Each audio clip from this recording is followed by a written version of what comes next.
Kalau memang jelas dan bisa dipertanggungjawabkan, it's okay. Tapi kalau yang nggak bisa dipertanggungjawabkan, mungkin dengan pembengkakan biaya yang udah disepakati di awal.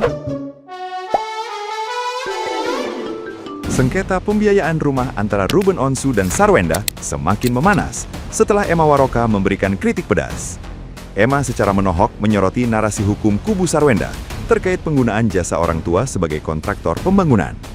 Langkah tersebut dinilai menciptakan konflik of interest yang fatal serta mengaburkan aspek profesionalisme bisnis. Pembengkakan biaya proyek yang dipaksakan kini justru dibungkus dengan narasi emosional agar terhindar dari pertanggungjawaban finansial yang valid. Emma turut menskakmat pengacara Sarwenda yang dinilai salah kaprah dalam memilih diksi serta menggiring opini publik. Narasi sentimental mengenai karya terakhir orang tua dianggap tidak relevan dalam sengketa hukum bisnis yang objektif.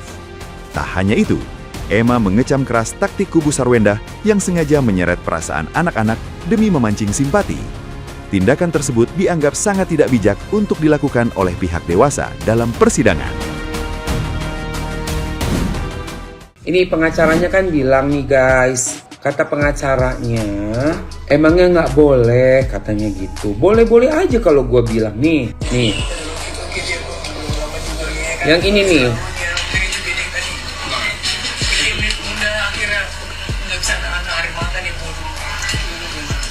Nah itu yang saya mau tanggapi ya, yang sangat tegas ya. Pertanyaan saya begini. Nih. Kalau orang tua kita punya pengalaman, punya keahlian, Boleh. bidang pembangunan, apakah itu merupakan suatu aib? Itu yang saya mau tanya. Enggak, bukan aib mas. Ini pengacara juga bahasanya, pilihan bahasanya kok salah deh. Apakah itu suatu aib? Kok jadi aib sih? Orang tua punya usaha bangunan, boleh, bukan aib dong. Ada suatu keahlian dari keluarga kita nih, bisa, itu bukan aib. Terus lanjut. Lalu ketika orang tua kita membangun rumah untuk kita, sepasang suami istri menggunakan jasa orang tua kita, apakah itu suatu aib? Bukan, tidak, itu tidak suatu aib ya. Yang namanya aib itu adalah perbuatan yang negatif. Kalau misalnya keluarga menjadi kontraktor, membangun atau apa, itu seharusnya secara bisnis ya. Kalau memang jelas dan bisa dipertanggungjawabkan, it's okay. Tapi kalau yang nggak bisa dipertanggungjawabkan, mungkin dengan pembengkakan biaya yang udah disepakati di awal menjadi bengkak sekian persen.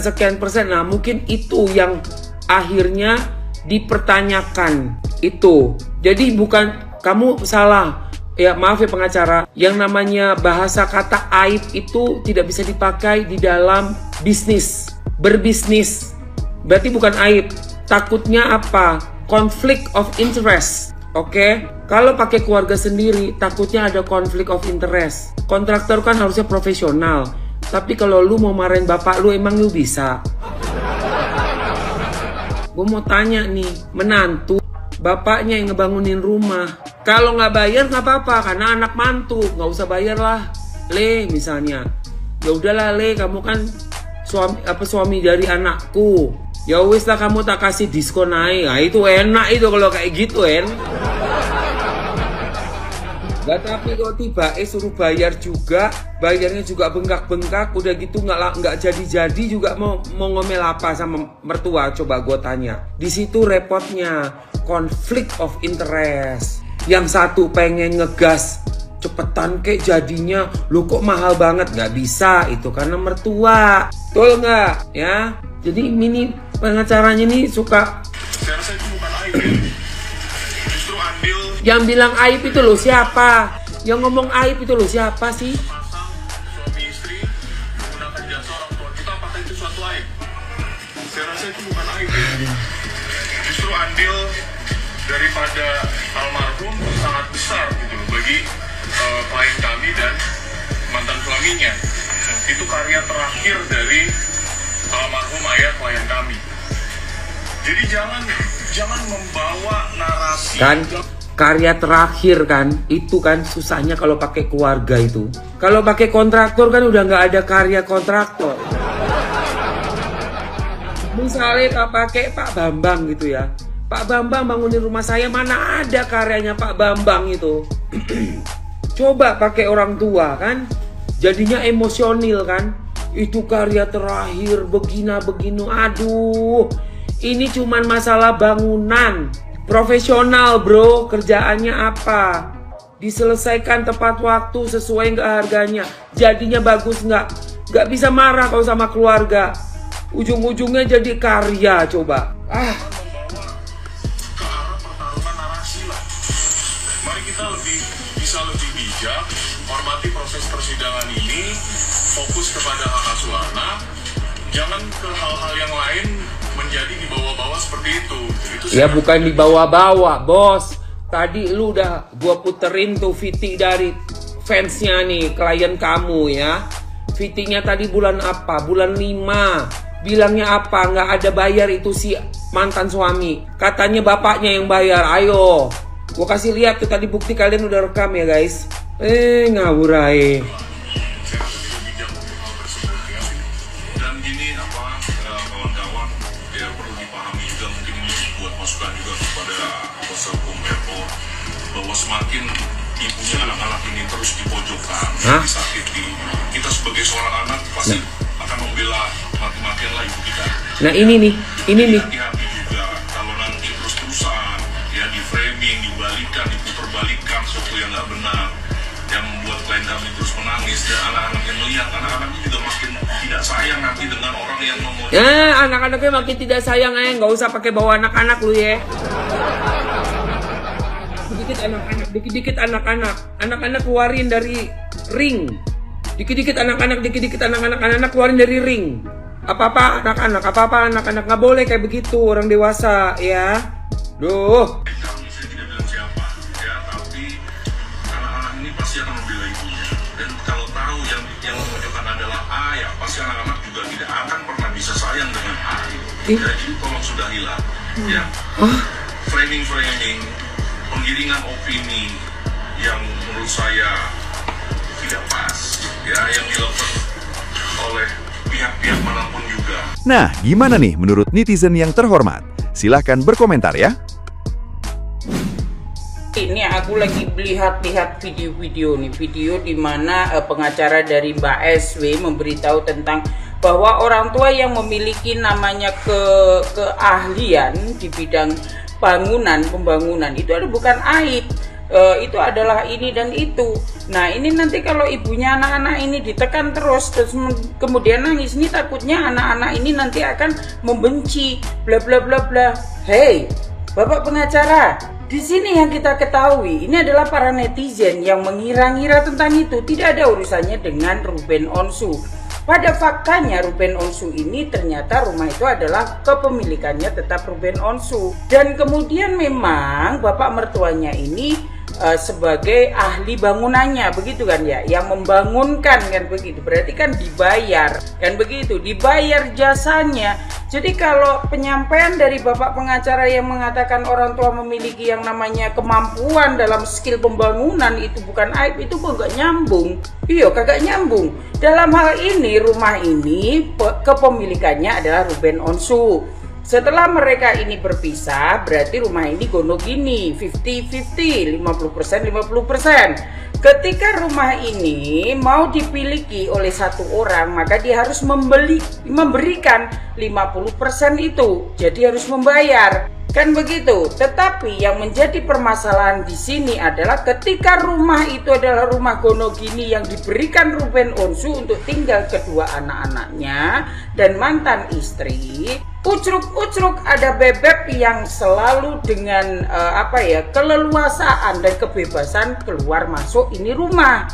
Begitu Bapak. Sebenarnya ini masalah simpel kalau kita mau melihat perkara ini. Lah kalau ada ucapan Pak pengacara mengatakan ini anaknya nanti semakin membenci, loh Bapak. Kalau dia tidak dikasih tahu Bapak, Kalau dia ini diberi pengarahan, ini sebenarnya adalah kesalahpahaman orang tua. Selesai Bapak. Mau bagaimanapun Ruben Onsu adalah bapaknya. Ya kalau mau intinya itu mencari pembenaran, ya salah Bapak. Di sini nanti akan malah membuat Ruben Onsu berjuang untuk mendapatkan anak-anaknya. Karena Ruben Onsu takut anak-anaknya berada di pengasuhan yang salah. Ini Bapak pengacara blunder maneh. Aku sing salah paham dengan apa yang dia bicarakan, yang mengatakan nanti kalau ibunya ini terus diintimidasi, terus nangis anak-anaknya nanti akan membenci seseorang yang tidak disebutkan itu. Loh, ini media sosial. Nah, ini akan menjadi gorengan-gorengan yang ada di netizen Bapak. Coba nggak blunder itu. Aku sing blunder ya? Yuk mari. Nanti kita bahas mediasinya ya. Tentang pernyataan si Sarwenda karena keberatan karena nama papahnya dibawa-bawa katanya oleh pengacaranya si Ruben Onsu. Seperti video yang tadi itu, dia bilang gini, seharusnya tuh orang tua itu nggak usah dibawa-bawa, apalagi mereka tuh sudah nggak ada. Jadi wajar dong ya kan seorang ayah membantu anaknya. Misalnya ya entah jadi konstruksinya ke apalah, pokoknya wajar lah seorang ayah katanya. Benar itu ndak benar. Aku setuju di situ. Tapi jangan lupa juga kata Bang Aminola, loh tidak semerta-merta kami ngomong bawa-bawa nama ayahnya ketika dia tidak membuka suara di podcast-podcast seperti di podcastnya Richard Lee. Kan Richard Lee bertanya, terus apa? Sebesar apa? Misalnya pengorbanan si Endah dalam rumah itu, atau pengeluaran si Endah dalam rumah itu. Kan ditanya di podcast Richard Lee saat itu. Ada kok di PT aku. Terus dia bilang gini, semua isinya aku. Ya kan, aku katanya. Ya kan. Terus maksudnya si pengacara Ruben Onsu itu jangan mengatakan yang bukan kapasitasnya dia dan tidak pernah dia lakukan. Kayak gitu loh maksudnya. Jadi kan wartawan nih jadi bertanya-tanya lagi ini. Ditanyalah ke pihak Bang Aminola. Jadi mereka jawab dong. Iya kan.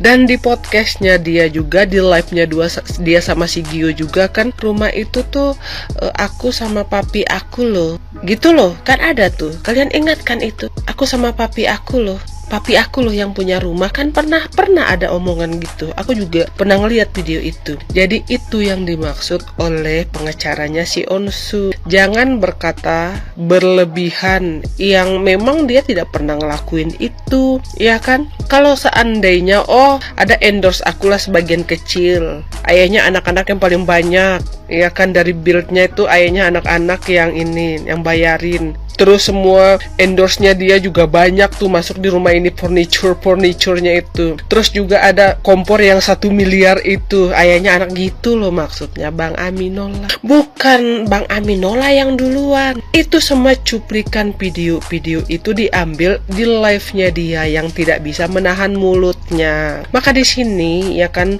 bisa kita jadikan pelajaran. Di live ini itu tidak bisa ngomong asal-asalan karena banyak orang yang merekam. Mereka nonton ini sambil rekam layar. Itulah netizen. Mereka tidak nonton ujuk-ujuk nonton aja seperti eda-eda. Enggak. Ada netizen yang jeli sekali. Nanti tuh sambil nonton itu sambil rekam layar. Jadi itulah yang menjadi jejak digitalnya. Terus mau menyangkal apa? Sementara bukti video-video yang sudah tersebar yang dia sendiri mengatakan itu. Di podcast Richard Lee, Dr. Richard, dia sendiri yang mengatakan kalau isi rumah gue, gimana dok, kan hitam putih sama isi rumah banyakan mana? Isi rumah dong. Iya kan? Itu yang menjadi pertanyaan wartawan sehingga dibantah sama Bang Aminola. Gitu loh ceritanya. Bukan ujuk-ujuk Bang Aminola mau tahu menahu semua dari tetek bengeknya, enggak gitu. Iya. Semua tuh ada tuh dari pihak sana. Ditangkis sama Bang Aminola gitu.